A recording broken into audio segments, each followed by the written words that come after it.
Holy Jesus, guys, that was awesome. What you guys saw there was just a quick clip of my Traxxas Sledge running the new 1650 kV and a 25 tooth pinion.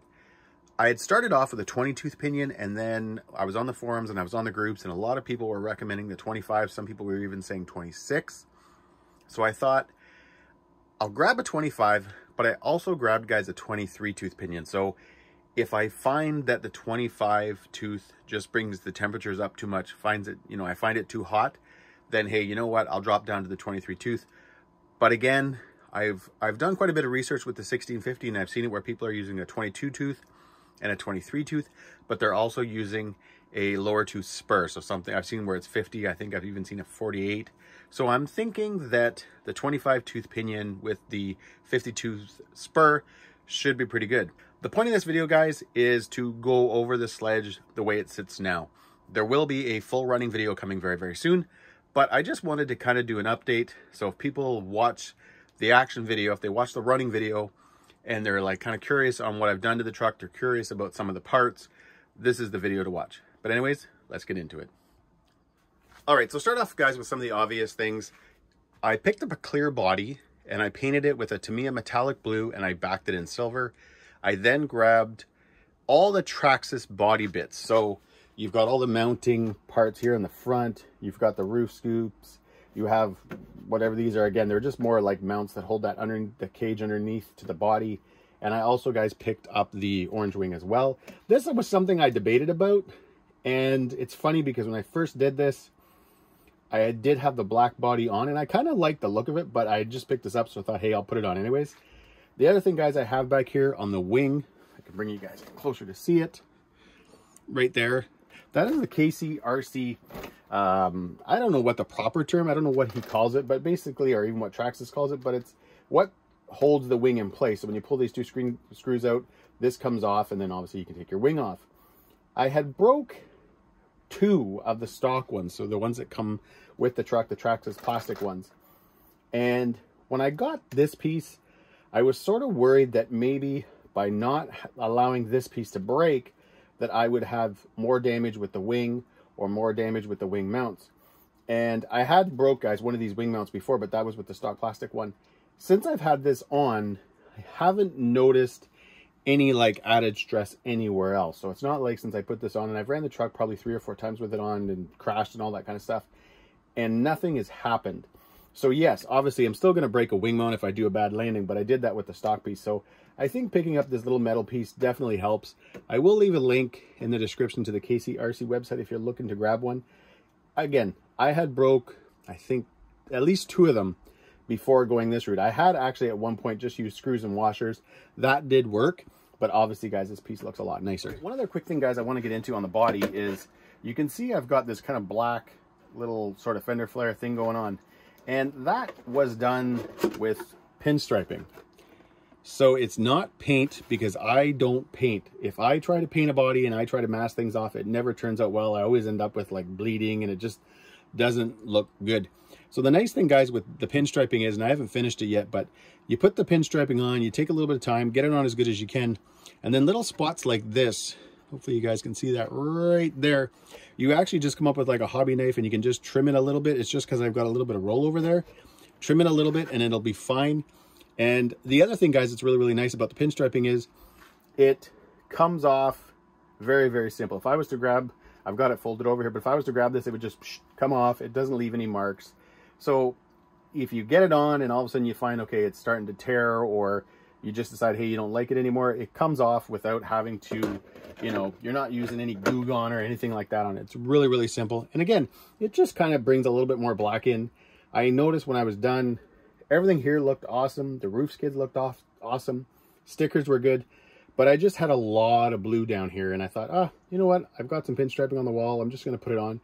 And again, it just cleans things up a little bit. Now, at this point in the video, guys, I want to give a huge shout out and thank you to 2 people individual. One, Kimberly, aka the Basher Queen. She supplied the carbon fiber shock towers for this truck, the front and the rear. I've mentioned this many times, but I'm going to mention it again in this video.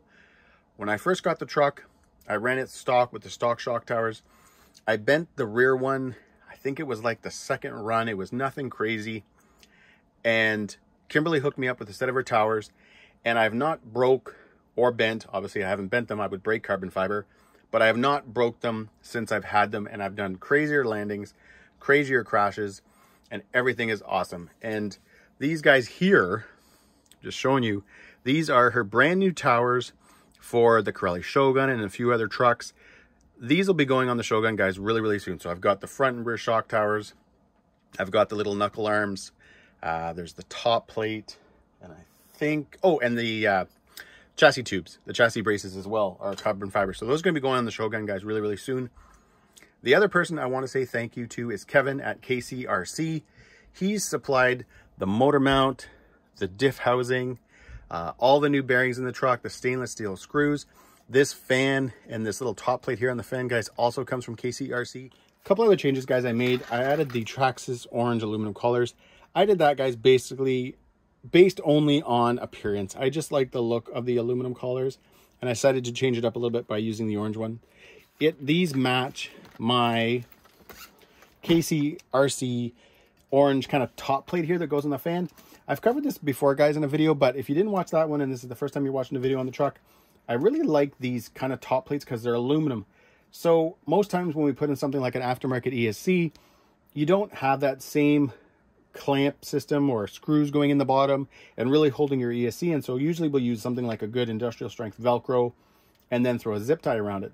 What's nice about having this plate at the top of the fan is when you start tightening in your zip tie, instead of it kind of caving in on the fan, because let's face it, when you start yanking a zip tie, especially with smaller fans or cheaper fans, you'll kind of notice that they'll sort of cave in a little bit, and then you can start having issues with the blades and all that kind of stuff.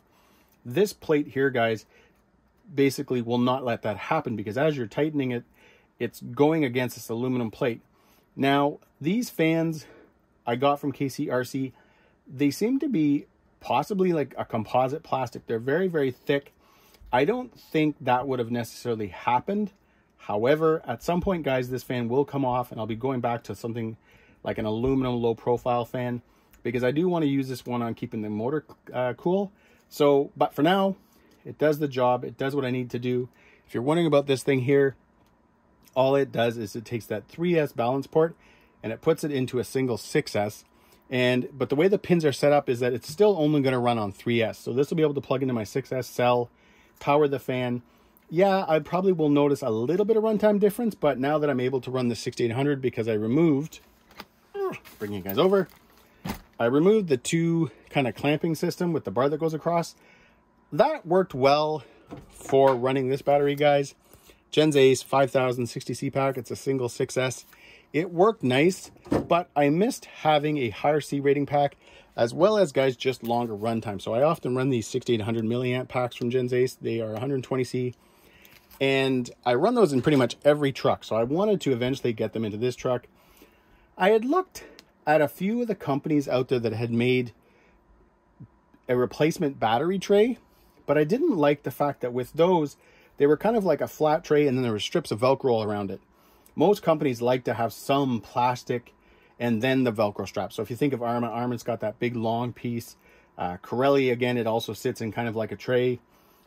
If you buy those aftermarket ones, they don't have that. And I didn't like that. So this way I'm still using, I still got the Traxxas kind of tub in here. I've got a foam block at the back. The front of the battery will be sitting against this plastic, but then I've got the 3 Velcro straps holding it in tight. And yeah, we should be good to go there. All right, the only thing I've not covered yet, guys, is the servo. I've got an upgraded OMG 40 kilogram servo. It's been awesome. The stock servo does work. It's got some good torque. I just prefer something with a little bit more speed, and that obviously, guys, is what this does. I don't remember the actual specs on it now, but it completely changed the steering on this truck. It makes it a little bit more fun. If you're like me and you like, you know, more of those snappy kind of movements, you like to just quick and break your truck loose kind of thing, you definitely need, obviously, you need power, but you also need, it's fun to have a nice quick servo. I prefer that. Pretty much almost everything, guys, I have, I always upgrade the steering servo on. There's very few companies that make a great RTR servo. Yeah, it kind of sucks.